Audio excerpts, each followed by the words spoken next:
Zee Marathi, चर्चाही होणारच। लोप पावत चाललेल्या पारंपरिक कुस्ती परंपरेला पुन्हा एकदा चालना देण्यासाठी खोची ग्रामस्थांनी पुढाकार घेतलाय।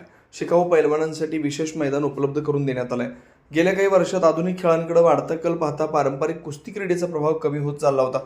मात्र खोची येथील ग्रामस्थांनी एकत्र येत ही परंपरा जिवंत ठेवण्याचा निर्धार केला। त्यासाठी गावात कुस्ती सरावासाठी स्वतंत्र मैदान तयार करण्यात आलं।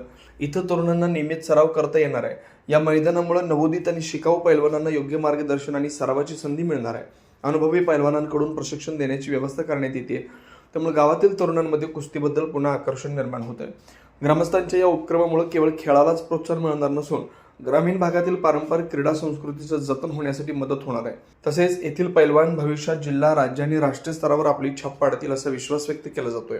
या उपक्रमाचं सर्व स्तरातून कौतुक होतंय। खोची गाव पुन्हा एकदा कुस्ती परंपरेचं केंद्र म्हणून उदयास येण्याची चिन्ह आहेत।